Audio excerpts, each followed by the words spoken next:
Hello everyone, target job ম্যাথের আরেকটা নতুন ভিডিওতে সবাইকে স্বাগত জানাচ্ছি। এবং এই টাইপের জ্যামিতির এই টাইপের ম্যাথ, পূরক কোণ, সম্পূরক কোণ, এই টাইপের ম্যাথগুলো দেখলে হচ্ছে আমাদের সকলের মাথার উপর দিয়ে যায়। তো এই টাইপের টপিকটা আমি আজকে একদম পারফেক্টলি ক্লিয়ার করে হচ্ছে আপনাদের এই টাইপের ম্যাথগুলো একদম সহজে সলভ করে দেখাবো, যাতে খুব কম সময়ে বেসিকটা বুঝে যাতে ম্যাথগুলো অ্যান্সার করতে পারেন। তারপরে এখানে কি বলা আছে, বলছে একটা কোণের মান তার পূরক কোণের। হ্যাঁ, তো এখানে খুবই গুরুত্বপূর্ণ একটা টপিক বলা আছে পূরক কোণ। তো পূরক কোণ জিনিস আমি আগে আপনাদেরকে সুন্দরভাবে বুঝাবো, দেন হচ্ছে আমরা ম্যাথে আসবো, ঠিক আছে? তো পূরক কোণ বলতে আসলে বোঝায় যে দুইটা কোণের সমষ্টি হতে সবসময় কত হবে, 90 ডিগ্রি হবে। কি হবে? দুইটা কোণের সমষ্টি সবসময় 90 ডিগ্রি হতে হবে, দুইটা কোণ মিলে হইতে হবে 90 ডিগ্রি। আর সম্পূরক হচ্ছে দুইটা কোণ মিলে হচ্ছে কত হবে, 180। হ্যাঁ, তো পূরক কোণ হচ্ছে দুইটা কোণ মিলে হবে 90 ডিগ্রি হবে, এই কথা মাথায় রাখা লাগবে। Okay fine. যেমন আমি যদি একটু আপনাদের এক্সাম্পলের মাধ্যমে জিনিসটা বোঝানোর চেষ্টা করি, আমি যদি বলি যে 20 ডিগ্রি এর পূরক কোণ কত, ঠিক আছে? তো 20 ডিগ্রি এর পূরক কোণ কিন্তু কত হবে, 70 ডিগ্রি হবে। কেন? কারণ 20 আর 70 যোগ করলে কিন্তু কত হবে, 90 ডিগ্রি হবে, রাইট? তারপরে আবার আমি যদি বলি যে 40 ডিগ্রি পূরক কোণ কত, ঠিক আছে? 40 ডিগ্রি পূরক কোণ কত? তো 40 ডিগ্রি পূরক কোণ কত হবে, 50 ডিগ্রি হবে। কেন? কারণ 40 আর 50 যোগ করলেই কিন্তু কত হবে, 90 ডিগ্রি হবে, ঠিক আছে?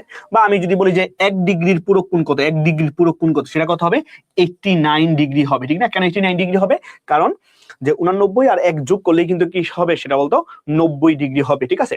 সো তার মানে দেখেন একটা ব্যাপার খেয়াল করে দেখেন, আমি যখনই আপনাদেরকে বললাম যে 20 ডিগ্রি পূরক কোণ কত বা 1 ডিগ্রি পূরক কোণ কত, আমরা কিভাবে বের করছি, 89 ডিগ্রি যোগ করে বের করছি, ঠিক আছে? কিন্তু এটা এমন হইতে পারে না যে আমরা এই 1 ডিগ্রিটাকে আমরা বের করতে পারি এভাবে যে 90 থেকে যেটা দেওয়া ছিল সেই 1 ডিগ্রি কিন্তু আমরা কি করে দিছি, বাদ দিছি, তাইলেই কিন্তু সেটা কি হয়ে গেছে, যে 89 ডিগ্রি হয়ে গেছে। তার মানে 90 থেকে ওই ডিগ্রিকে বাদ দিলে যেই কোণের মানটা হবে সেটাই কিন্তু আসলে ওই পুরো কোণের অত ডিগ্রির মান, রাইট? যেমন 20 ডিগ্রির পুরো কোণ ছেলে কি হবে, 90 থেকে 20 বাদ দিই। হ্যাঁ, 90 থেকে 20 বাদ দিই, তো 90 থেকে 20 বাদ দিলে সেটা কত হয়ে যাচ্ছে, আমরা কিন্তু এখানে কি, এটা 70 ডিগ্রি অ্যাঙ্গেলটা কিন্তু পেয়ে যাচ্ছি। তার মানে খুব ইজি, সহজ কথা, যে অ্যাঙ্গেলটাই বলবে 90 থেকে ওই অ্যাঙ্গেলটাকে বাদ দিলেই কিন্তু আমরা কি, সেই পুরো কোণের মানটা পেয়ে যাচ্ছি। Okay fine. তো এখন আমরা এই ম্যাথটা, এই কনসেপ্টটা বোঝার মাধ্যমে হচ্ছে আমরা এখন এই ম্যাথটা হচ্ছে খুব সহজে সলভ করে ফেলতে পারবো আর কি, খুব সহজে সলভ করে ফেলতে পারবো। কিরকম ভাবে দেখি, যেমন এখানে বলা হয়েছে যে একটা কোণের মান তার পুরো কোণের মানের অর্ধেকের সমান। পুরো কোণ তো করবোই, তাকে আবার অর্ধেক করবো, অর্ধেক করার পরে সেই কোণের মানের সমান হবে। তাহলে বলছে সেই কোণটার মান কত। এবং এই ম্যাথটা দেখেন 38তম বিসিএস প্রিলি এবং 16তম প্রভাষক নিবন্ধন পরীক্ষায় কিন্তু আসছে। তো দেখি যে আমরা যে পুরো কোণ, আমরা ধরলাম যে কোণের মানটা হচ্ছে এখানে এক্স, কোণের মানটা কি ধরলাম, এখানে আমরা এক্স ধরলাম, এক্স। তাহলে এক্স কোণের পূরক কোণ কত হবে, এক্স কোণের পূরক কোণ হবে 90 থেকে এক্স কে বাদ দিয়ে দিব, তাই না? ওই যে বললাম যে 20 এর পূরক কোণ কত, 70, কি করছি, 90 থেকে 20 কে বাদ দিছি। তাহলে এক্স কোণের পূরক কোণ হবে কত, 90 মাইনাস এক্স, 90 থেকে এক্স কে বাদ দিয়ে দিতে হবে। Okay fine. তার অর্ধেক, অর্ধেক মানে কত, ডিভাইডেড বাই 2, ডিভাইডেড বাই 2 মানে হচ্ছে অর্ধেক। এইটা করার পরে আমরা সেই মানটাই, যে এইটার মানটাই বলছে কি, যে কোণের মানের সময়, সে কোণের মানটা কত বলতে এখানে এক্স। এখন এই কোয়েশ্চনটা যদি আমরা এখন সলভ করি, তাহলে খুব সহজভাবে এক্স এর মানটা হচ্ছে আমরা নিয়ে আসতে পারবো।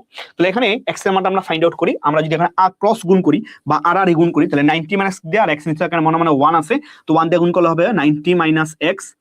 হ্যাঁ, আর 2 ইন্টু এক্স হচ্ছে 2x, রাইট?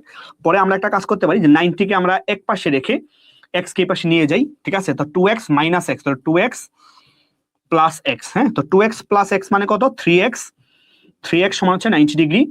তাহলে আমরা জানি এক্স এর সাথে কোনো সংখ্যা গুণ থাকলে সেই সংখ্যাটা ভাগ হয়ে যায়।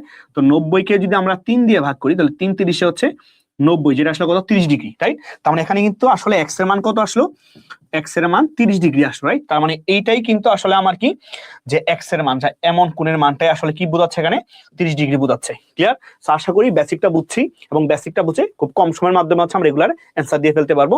তো আশা করি ভিডিওটি যদি ভালো লেগে থাকে তাহলে অবশ্যই সবাই লাইক, কমেন্ট এবং অবশ্যই শেয়ার করে দিবেন।